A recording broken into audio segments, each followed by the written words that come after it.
Students, हमारी last video का ये नेक्स्ट पार्ट है जहां हमने लास्ट टाइम लेफ्ट किया था हेल्पफुल इन इकोनॉमिक स्टेबिलिटी। जैसे ही सेकेंड वर्ल्ड वॉर हमारी ख़त्म हुई थी उसके बाद क्या है कि कंट्रीज़ जो थी उनकी इकोनॉमी काफ़ी अनस्टेबल हो गई थी। फिर 1945 में IMF ने फ़िक्स एक्सचेंज रेट का सिस्टम लागू किया अपनी मेंबर कंट्रीज़ पे, जिससे क्या हुआ कि उनकी इकोनॉमी धीरे धीरे स्टेबल होने लगी। तो ये फिक्स एक्सचेंज रेट धीरे धीरे इकोनॉमी को स्टेबिलिटी देने लगा।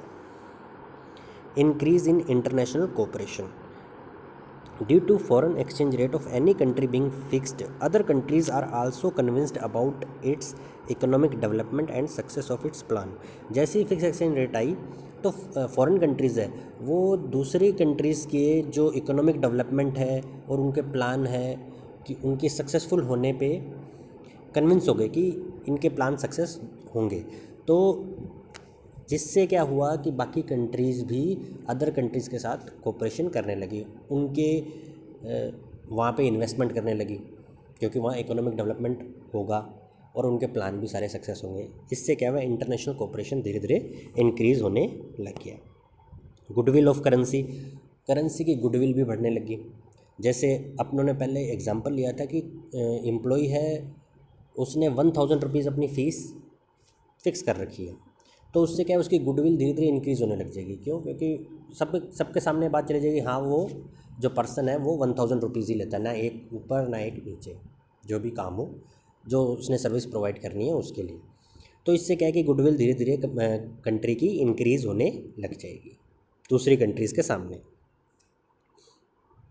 चेक ऑन स्पेकुलेशन यानी सट्टे बाज़ार के ऊपर भी कंट्रोल आ जाता है, क्योंकि एक्सचेंज रेट फिक्स है। अगर एक्सचेंज रेट फिक्स रहेगी तो क्या होगा, कोई भी उसको सेल और परचेज़ नहीं कर पाएगा।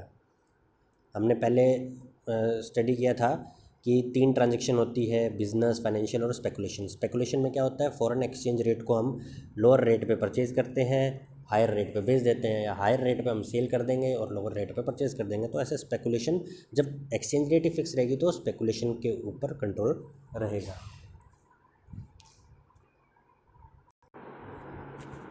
अब हमने फॉरेन एक्सचेंज रेट के एडवांटेज है, यानी फॉरेन एक्सचेंज रेट में फ़िक्स्ड एक्सचेंज रेट के एडवांटेज हमने स्टडी किए हैं। अब उसके डिसएडवांटेज हमको देखने हैं कि फ़िक्स एक्सचेंज रेट के क्या डिसएडवांटेज है या क्या उसकी डिफ़िकल्टीज़ है अगर हम वो अपनी कंट्रीज़ में लागू करते हैं। तो प्रिवेंटिव एंड कंट्रोल्ड सिस्टम, सबसे पहले तो यह है कि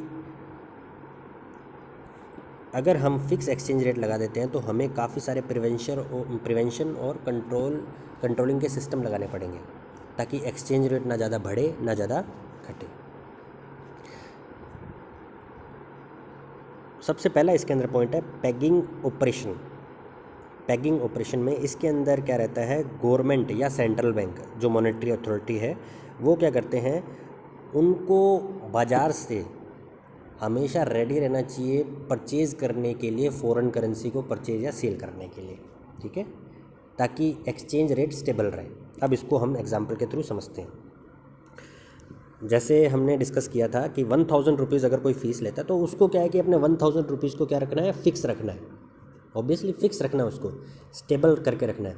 अब मान के चलो उसकी जो रेट है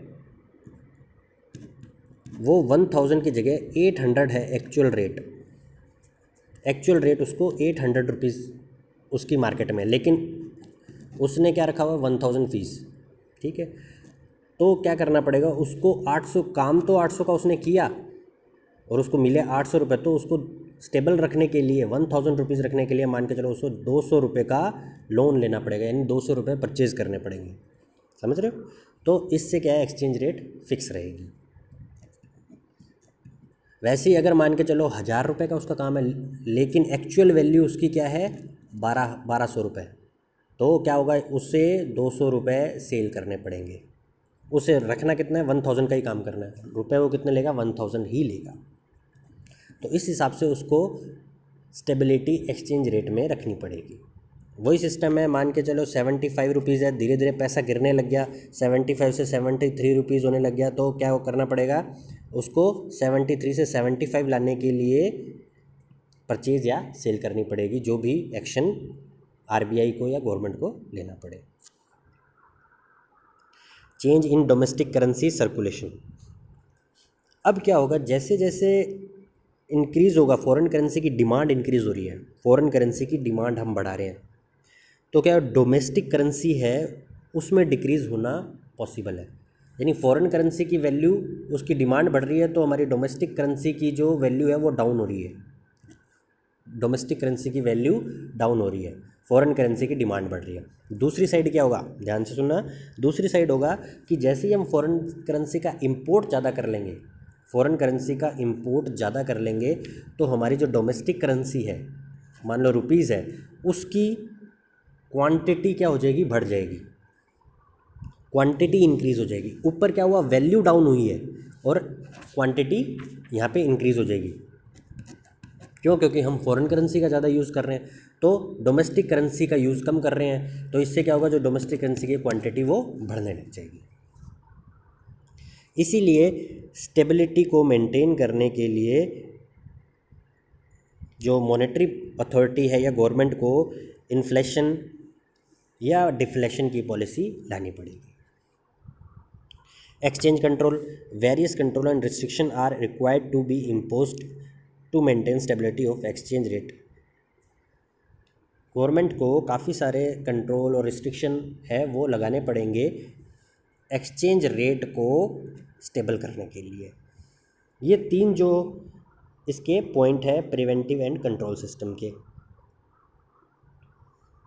जो एक हिसाब से डिसएडवांटेज है अगर फिक्स हमारा सिस्टम लागू रहता है कंट्री में। तो सेकंड है वाइड प्रिवेंटिव मेजर, जो हमने ऊपर डिस्कस किए हैं कि कंट्री के अंदर अगर एक्सचेंज रेट को स्टेबल रखना है तो हमें काफ़ी सारे फॉरेन एक्सचेंज कंट्रोल या पेमेंट्स के ऊपर रोक लगा के रखनी पड़ेगी। दूसरा इसी के अंदर एक और इम्पोर्टेंट पॉइंट है, हमें क्या करना है, जैसे 1000 हमें फिक्स रखना है, तो जो हमारा बाकी काम है, जैसे मान के चलो हमारी फ़ीस तो 1000 रुपीज़ है, लेकिन और भी हम काम कर सकते हैं। जैसे कोई इंडस्ट्रीज़ में मैं काम कर सकता हूँ, कोई बैंक से रिलेटेड काम कर लिया, कोई और ट्रांजेक्शन, फाइनेंशियल ट्रांजेक्शन भी कर सकता हूँ मैं, काफ़ी सारे काम करने में मैं कैपेबल हूँ। लेकिन वो मैं काम करूँगा तो फिर ये क्या रहेगा, 1000 से मेरी बढ़ के कितनी हो जाएगी, 1500 रुपये भी हो सकती है फ़ीस, 1200, 1300 ऐसे हो सकती है। तो क्या करना है कि अगर हमें स्टेबल रखना है तो ये सारे काम में रिस्ट्रिक्शन लगाना पड़ेगा, इन सारे काम करने में रिस्ट्रिक्शन लगाना पड़ेगा, जिससे क्या होगा, मेरी फॉरेन एक्सचेंज रेट स्टेबल रहेगी। जैसे इट इज़ आल्सो नेसेसरी, जो इसमें लिखा है, to impose restriction in the field of industries, banking, business, foreign trade, insurance and shipping. इन सब के ऊपर हमें रिस्ट्रिक्शन लगा के रखना पड़ेगा, क्योंकि इनको अगर हमने बढ़ा दिया, बैंकिंग को ज़्यादा बढ़ा दिया, तो धीरे धीरे क्या होगा, हमारे फॉरेन एक्सचेंज भी बढ़ने लग जाएगा, रेट बढ़ने लग जाएगी, डिमांड बढ़ने लग जाएगी। बैंकिंग के ऊपर इंडस्ट्रीज़ हमारी ज़्यादा लगने लग जाएंगी, बिज़नेस बढ़ने लग गया, फॉरेन ट्रेड बढ़ने लग गया ज़्यादा, या फिर इंश्योरेंस, शिपिंग, जो हमारे चार्जेस हैं या शिपिंग की फैसिलिटी इंक्रीज़ हो रही है, तो इससे क्या होगा, बिज़नेस इंक्रीज़ होता है। तो इसके ऊपर भी हमें रिस्ट्रिक्शन लगा के रखना पड़ेगा, तभी हमारी एक्सचेंज रेट फिक्स रहेगी। अब इसके ऊपर अगर हम रिस्ट्रिक्शन लगाएंगे तो क्या होगा, करप्शन बढ़ सकता है, इमोरल प्रैक्टिस बढ़ सकती है। अब सेम इसी के अंदर देखो, मिल तो मेरे को 1000 रुपये, लेकिन मैं काम कर सकता हूँ 1500, 1700 या 2000 तक का, तो क्या होगा, मैं मेंटली सेटिस्फाइड नहीं होऊंगा, मेरा मोरल डाउन होने लग जाएगा, मेरा मोरल डाउन होने लग जाएगा, और धीरे धीरे क्या हो जाएगा, मैं फ्रस्ट्रेटेड हो सकता हूँ, काम भी छोड़ सकता हूँ, बिज़नेस पूरा ठप हो सकता है। ये प्रिवेंटिव मेज़र लगाने से हो सकता है। सेम ऐसे ही है कि अगर हम हमारा बिज़नेस में रिस्ट्रिक्शन लगा देंगे, बैंकिंग में रिस्ट्रिक्शन लगा देंगे, इंडस्ट्रीज़ में रिस्ट्रिक्शन लगा देंगे, तो हमारी ग्रोथ नहीं हो पाएगी कंट्री की। Negligence of national interest. अब क्या देखते हैं कि many times national interest are also neglected to maintain the stability of exchange rate. हमारे नेशनल इंटरेस्ट क्या क्या है, हमारे नेशनल इंटरेस्ट है इंटरनल प्राइस लेवल, ठीक है, और हमारा एम्प्लॉयमेंट, इनकम, ये हमारे इंटरनल मैटर्स हैं कंट्री के। अब हमें कभी कभी क्या करना पड़ता है कि स्टेबिलिटी बनाए रखने के लिए इन सब को सेक्रीफाइस करना पड़ता है। इनका हम ध्यान नहीं देते इनके ऊपर, अगर हमें फॉरेन एक्सचेंज रेट को स्टेबल रखना है तो। रीज़न कैसे है? अब हम एग्जांपल से, जो हमारा सिंपल सा हमने पहले बनाया हुआ है, 1000 रुपीज़ मेरी सैलरी है, फीस है। अब इसके ऊपर मैं कहता हूँ ये तो है 1000 रुपीज़। अब मेरे ऊपर क्या है, रिस्ट्रिक्शन पहले से ही लगा रखा है कि मैं और कोई काम नहीं कर सकता। क्यों? क्योंकि 1000 रुपये से ज़्यादा मैं कमा नहीं सकता, क्योंकि फिक्स है, फिक्स एक्सचेंज रेट है, फिक्स कर रखा है। अब मेरे जो खर्चे हैं वो क्या हमेशा 500 रुपीज़ 400 रुपीज़ ही रहेंगे? वो भी तो इंक्रीज़ होने लगेंगे, यानी कि इंटरनल प्राइस लेवल बढ़ने लगेगा। ठीक है, इंटरनल प्राइस लेवल तो धीरे धीरे बढ़ता है ना। जो हमारी वेजिटेबल्स है या गुड्स एंड सर्विसेज है, उनकी डिमांड बढ़ती है, उनके प्राइस भी बढ़ेंगे, तो ऑब्वियसली मेरे खर्चे बढ़ेंगे, मेरी सेविंग कम होगी। तो इससे क्या होगा, इससे क्या हो जाएगा, मेरी इनकम 1000 है तो मेरे को मिल तो 1000 रुपये रहे, लेकिन पहले मेरा खर्चा था 500 और 500 मेरे के सेव होते थे। लेकिन अब क्या हो गया, खर्चा बढ़ के 700 हो गया। अब मेरी इनकम क्या हो गया, धीरे धीरे 300 रुपये होने लगी। तो हम इन इंटरनल फैक्टर का इसमें ध्यान नहीं देते। सेम वैसे ही कंट्री का है, कंट्री का प्राइस लेवल भी इंक्रीज़ होने लग जाता है।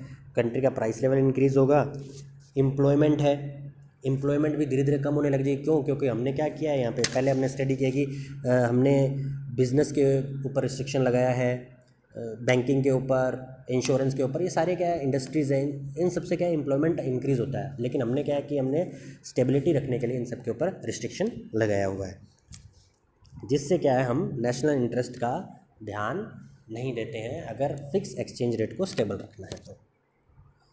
Obstacle in economic development, economic development में धीरे धीरे काफ़ी सारी कठिनाइयाँ आने लग जाएगी अगर फिक्स एक्सचेंज रेट रहेगी तो। रीज़न पहले डिस्कस कर चुके हैं कि हमारी प्राइस लेवल बढ़ जाएगा, एम्प्लॉयमेंट कम हो जाएगी, इनकम भी धीरे धीरे कम होने लग जाएगी, जिससे धीरे धीरे इकोनॉमिक डेवलपमेंट भी कम होगा। क्यों?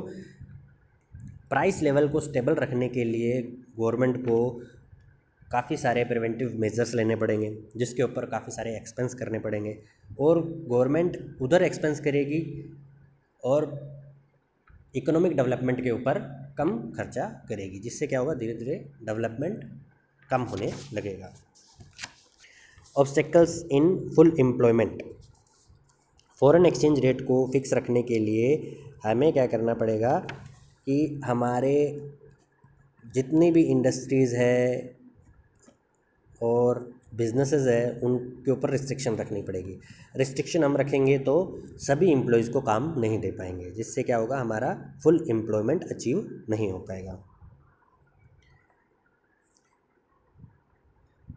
Compulsion and fear of devaluation, devaluation मतलब में अपनी जो मनी है, जो अपनी करेंसी है, उसको डीवैल्यूएट कर देना, कम कर देना, उसका मुद्रा का अवमूल्यन कर देना। जैसे जैसे हमारा जो 1000 रुपीज़ हमने फ़िक्स किया था, अब हमारी फ़ीस मान के चलो 1000 रुपीज़ है, 1000 रुपीज़ हमारी फ़ीस है, लेकिन मार्केट में मान के चलो उसके रेट या तो कम हो रहे हैं या बढ़ रहे हैं एक्चुअल, लेकिन मैंने फ़िक्स रखा है। तो मेरे को क्या है कि मार्केट में compete करने के लिए करेंसी का डीवैल्यूएशन करना पड़ेगा। मुझे मार्केट के अंदर मुझे रहना है तो मुझे क्या करना पड़ेगा, करेंसी का डीवैल्यूएशन करना। सिंपल सी भाषा में हमने देखें तो 1000 रुपीज़ का काम है, लेकिन अब उस काम की वैल्यू 800 रुपीज़ होगी, तो क्या करना पड़ेगा मेरे को, अगर मैं उसको 1000 रुपीज़ पर ही रखूँगा अपने काम को, तो कोई मुझसे काम नहीं लेगा। क्यों? क्योंकि उसकी एक्चुअल रेट कितनी है, 800 रुपीज़। तो धीरे धीरे क्या है, मेरी गुडविल भी कम होने लग जाएगी। क्यों? लोग ये कहेंगे कि भाई ये तो फीस ले रहा है 1000 रुपीज़, लेकिन ये काम हो रहा है 800 रुपीज़ में, तो मेरी गुडविल एक तो कम होने लग जाएगी। फिर मेरे को क्या करना पड़ेगा, धीरे धीरे अपनी जो 1000 की जो फीस है उसको 800 पे लाना पड़ेगा। ठीक है, तो मेरी करेंसी का इसी हिसाब से डिवैल्यूएशन हमको करना पड़ेगा।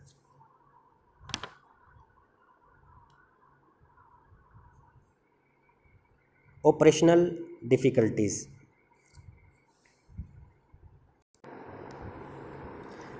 अब operation of fix exchange rates के अंदर क्या रहता है कि जो एक्सचेंज रेट है वो रहती है फॉरेन करेंसी के अंदर, ठीक है, जबकि हमारी वैल्यू है इंडियन रुपीज़। तो इन दोनों के अंदर हमें क्या है, कॉम्बिनेशन बिठाने के अंदर काफ़ी सारी डिफ़िकल्टीज़ फेस करनी पड़ेगी, क्योंकि वो वैल्यू है फॉरेन करेंसी की और हमारी है इंडियन रुपीज़। तो इन दोनों में स्टैंडर्ड रेट फिक्स करने के अंदर हमें काफ़ी सारी डिफ़िकल्टीज़ आएंगी फिक्स एक्सचेंज रेट में। क्यों? क्योंकि फिक्स एक्सचेंज रेट तो है तो फिक्स, लेकिन एक्चुअल में उसकी वैल्यू कभी डाउन हो रही है, कभी बढ़ रही है। तो उसे स्टेबल रखने के लिए हमें काफ़ी सारे मेजर्स लेने पड़ेंगे, जो कि काफ़ी डिफ़िकल्ट है। नेक्स्ट हमारा पॉइंट है इनकरेजमेंट टू स्मगलिंग। अब इसको हम एक सिंपल से एग्जांपल से समझते हैं कि ये स्मगलिंग को कैसे बढ़ावा दे रहा है। हम पेट्रोल लेते हैं, जो शायद हम पहले डिस्कस कर चुके होंगे, फॉरेन कंट्री से, मान के चलो ईरान से ले रहे हैं। ईरान से हम ले रहे हैं 20 रुपये लीटर, ठीक है, 20 रुपये लीटर पेट्रोल ले रहे हैं।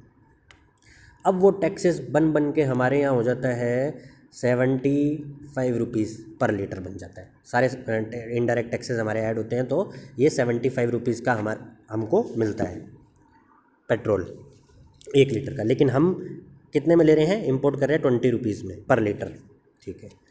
अब क्या है, ये जो 20 रुपीज़ हम इंपोर्ट कर रहे हैं, 20 रुपीज़ हम इंपोर्ट कर रहे हैं, इसी में से जो हम ईरान से इंपोर्ट करते हैं उसी को हम एक्सपोर्ट करते हैं, उसी में से कुछ नेपाल को, या मान लो श्रीलंका को, हमारी जो नेबरिंग कंट्री है उनको, बांग्लादेश को, मान लो नेपाल को हम क्या कर रहे हैं, एक्सपोर्ट कर रहे हैं। यानी इंपोर्ट किया पहले हमने, फिर इंपोर्ट में से कुछ पार्ट हमने कुछ चेंजेस करके उसके अंदर नेपाल को दे दिया, ठीक है। नेपाल को हमने दिया 35 या 40 रुपीज़ पर लीटर। अब हमारी कंट्री में कितने का बिक रहा है? वो 75 में, लेकिन नेपाल के अंदर वो बिक रहा है 60 रुपीज़ में। नेपाल के अंदर कितने में बिक रहा है? 60 रुपीज़ में। अब क्या होगा, नेपाल और इंडिया की बाउंड्री में कोई ज़्यादा अपने क्या कहते हैं रिस्ट्रिक्शन नहीं है, कोई भी आ जा सकता है। तो लोग क्या करते हैं, 60 रुपीज़ का पेट्रोल वहाँ से लेके, नेपाल से लेके इंडिया में आके बेच देते हैं, या फिर कोई भी हमारे जो नेपाल के बाउंड्री में रहते हैं वो 60 रुपीज़ का पेट्रोल वहाँ भराने जाते हैं। तो ये क्या होगा, स्मगलिंग होगी एक हिसाब से। तो सेम ऐसा ही क्या होता है, 70 रुपीज़ मान के चलो हमारा फॉरेन करेंसी एक्सचेंज रेट है, लेकिन इंटरनल वैल्यू हमारी 75 रुपीज़ है। तो लोग 70 रुपीज़ में खरीदेंगे और 75 में बेच देंगे, इंटरनल वैल्यू हमारी 75 है। तो इस हिसाब से स्मगलिंग को इनकरेजमेंट मिलता है फिक्स एक्सचेंज रेट होने से, क्योंकि इंटरनल प्राइस लेवल है वो चेंज होते रहते हैं।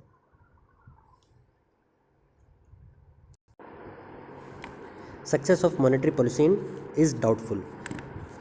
मॉनेटरी अथॉरिटी हमारी कौन है? RBI, reserve bank of India. Reserve bank of India क्या करता है, सेंट्रल बैंक ऑफ कंट्री है वो क्या करता है कि फॉरेन करेंसी के अंदर अप एंड डाउन्स को प्रिवेंट करने के लिए जो पॉलिसी बनाता है वो सक्सेसफुल नहीं रहती। रीज़न उसका क्या है, क्योंकि हमारी एक्सचेंज रेट वो हमेशा के लिए फिक्स है। लेकिन जो RBI की पॉलिसी है वो ओपन मार्केट ऑपरेशन पॉलिसी है, OMO के अंदर RBI क्या करता है, फॉरेन करेंसी का परचेज और सेल करता है। ओपन मार्केट ऑपरेशन है ये इसी वजह से नहीं सक्सेस होती, क्योंकि हमारी रेट क्या है, फिक्स्ड है हमेशा के लिए। एक्सचेंज रेट फिक्स होने के कारण ये जो ओपन मार्केट ऑपरेशन की पॉलिसी है वो फेल हो जाती है। तो इन सब रीजंस के कारण फिक्स एक्सचेंज रेट है ये फिक्स रखना काफ़ी डिफ़िकल्ट है। इसी रीज़न से हम फ्लेक्सिबल, फ्लक्चुएटिंग या फ्लोटिंग रेट ऑफ एक्सचेंज में आए हैं।